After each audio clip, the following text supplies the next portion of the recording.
Lorsque vous cherchez une maison à louer, il faut être stratège et jouer sur plusieurs plans. Le plan du secteur, le positionnement de la maison et même la chambre que vous allez prendre. Si par exemple c'est dans un immeuble où il y a plusieurs chambres, optez pour une chambre qui est à votre gauche. Parce que la chambre à votre gauche est la chambre par laquelle les attaques ne viendront pas beaucoup. Car dans le monde des étoiles, on connaît que la gauche est l'armure. C'est ça qui protège l'homme. C'est pour ça que Dieu a fait plus de droitiers que de gauchers. Parce que le droitier frappe sur ta gauche. Et tu sens moins mal. Or, quand le gaucher te frappe, tu as l'impression que le grenade qui t'a touché. Alors c'est la même position de force. C'est juste que le côté sur lequel tu as reçu le coup n'était pas le côté de l'armure. Vous voyez? Et maintenant, avant de prendre la maison, il faut vérifier aussi la stratégie du quartier. Parce qu'il y a des choses, parfois, quelqu'un construit sa maison, la personne est saine. Elle a bâti sa maison sur des plans positifs. Mais malheureusement, l'entourage pollue sa maison. Oui, on va toujours accuser les bailleurs. J'aime pas les gens qui disent seulement que non, parce que tu es dans la maison d'un bailleur, tu as eu un moindre problème, c'est que non, le bailleur veut te tuer. Non, il faut laisser ça, il faut bien penser, il faut voir les choses. Les maisons où il y a beaucoup de bars aux alentours, faites attention. Parce qu'un bar, c'est un bâtiment de rafraîchissement. Et dans un bar, l'alcool, lorsque quelqu'un est déjà ivré de l'alcool, il se met à dire des choses, il se met à commettre des erreurs qu'il ne sait pas là où ça peut le conduire. Et nous savons que des paroles peuvent bénir comme ça peut maudire. Dans les bars, on entend des insultes, des injures. Les choses les plus absurdes sont dites dans les bars. Et comme je disais tout à l'heure, si quelqu'un a déjà ouvert un bar, est-ce que le bar a fait 6 mois? Rapport avec la personne pose la question. Dans ce bar, on aurait déjà empoisonné quelqu'un un jour. On a déjà poignardé quelqu'un dans ce bar. Dans les bars, se passent des choses très négatives. Rien à voir avec celui qui a le bar.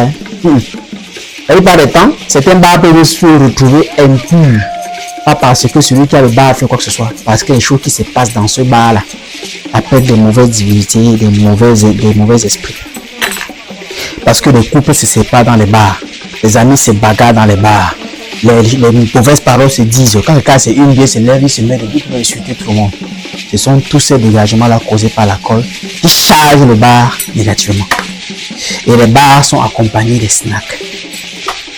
Vous voulez dire que les choses de la nuit sont les choses les plus perplexes parce que l'homme a toujours peur de ce qu'il ne voit pas ou qu'il ne connaît pas. C'est pour ça que le noir effraie. Et un endroit où on a ouvert, on a dit quand tu ne pars que là-bas quand c'est la nuit. Attention, c'est un endroit où tu te dois de te protéger, de savoir comment y entrer. Parce que les snacks sont les seuls endroits où on ne part là-bas que lorsque la nuit est tombée. On ne fait rien aux snacks en journée. Sortez là maintenant, allez au marché, vous allez voir que tous les snacks sont fermés. Mais lorsque la nuit tombe, c'est le jour qui se lève là-bas. Ça veut dire que c'est un lieu où le monde de la nuit est un lieu à prendre avec précaution. Mais cependant, c'est le lieu où les gens partent le plus exposés. On y va presque nu, on y va sans sous-vêtements, on y va avec des habits décolletés et on y va pour des perversités. Lorsque vous voyez quelque part où il y a trop de snacks et des bars, c'est difficile que vous allez évoluer.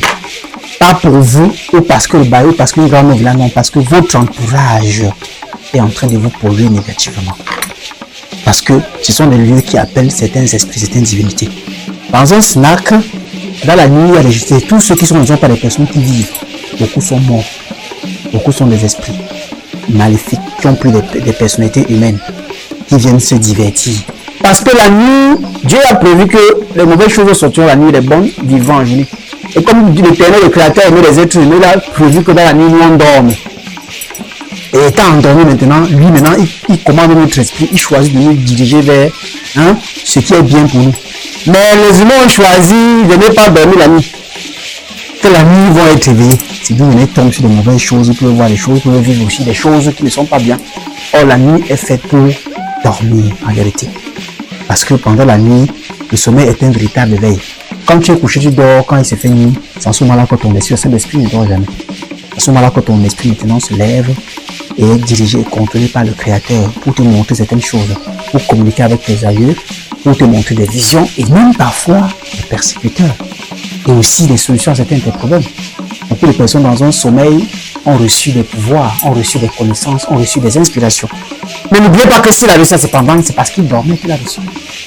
Donc, avant d'aller dans un snack, il y a beaucoup de choses qu'il faut faire. Il y a beaucoup de façons de se protéger. Je vais partager plusieurs fois. On pourra dire à l'homme, n'y va pas. Il ne comprendra jamais. Mais on peut bien dire qu'avant d'y aller, mets un charbon dans ta poche, mets un poignet de sel, le sel dans un tissu, mets dans ta poche gauche, mets de l'ail sous les seins. Par exemple, si tu es une femme, tu as ton soutien, tu mets 7 gousses d'ail là et là, mais comme les femmes déjà partent au snack, parfois sans aucun rien du tout, là il va rester où? Donc en fait, entre au snack avec ton pied gauche, et quand tu y arrives, balaye du revers de la main la chaise avant de t'asseoir. Voilà donc les simples précautions qu'on donne. Mais on choisit de tout bafouer pour aller se divertir et se laisser prendre par beaucoup de choses.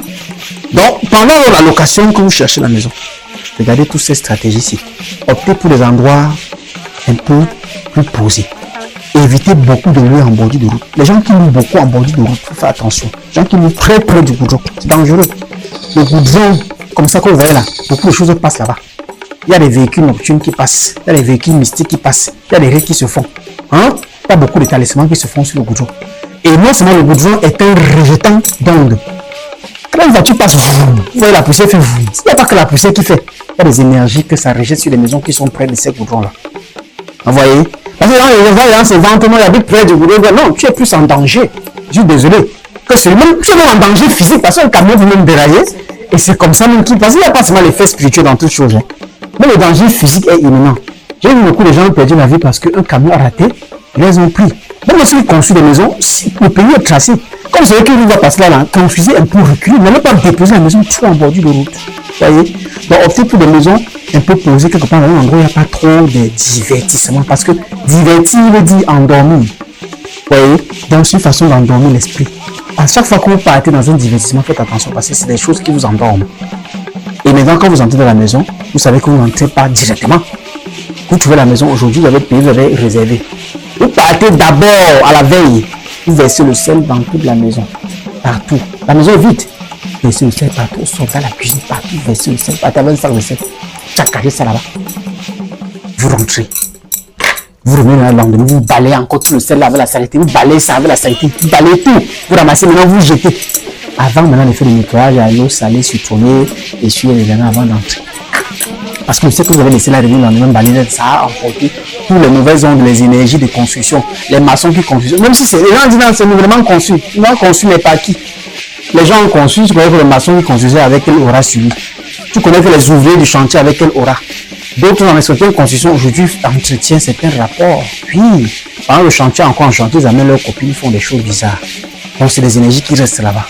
Avant d'entrer, même si c'est nouvellement construit, ils respectent les méthodes de purification. Ça c'est très important. Donc ça c'est la notion de la construction et la notion de location. Évitez de vivre près des endroits. Les gens disent, j'aime vivre en ville, passer un peu un petit bar à côté, un petit snack. Mais il est très exposé. Les énergies de tout cela t'empêchent d'évoluer d'une façon grandiose. Puis, voilà. Alors, c'est pas terminé. Pour plus de secrets encore comme ça, plus des astuces sur d'autres éléments de la nature ou alors des éléments de la création que tu ne maîtrises pas et que tu aimerais que je te partage.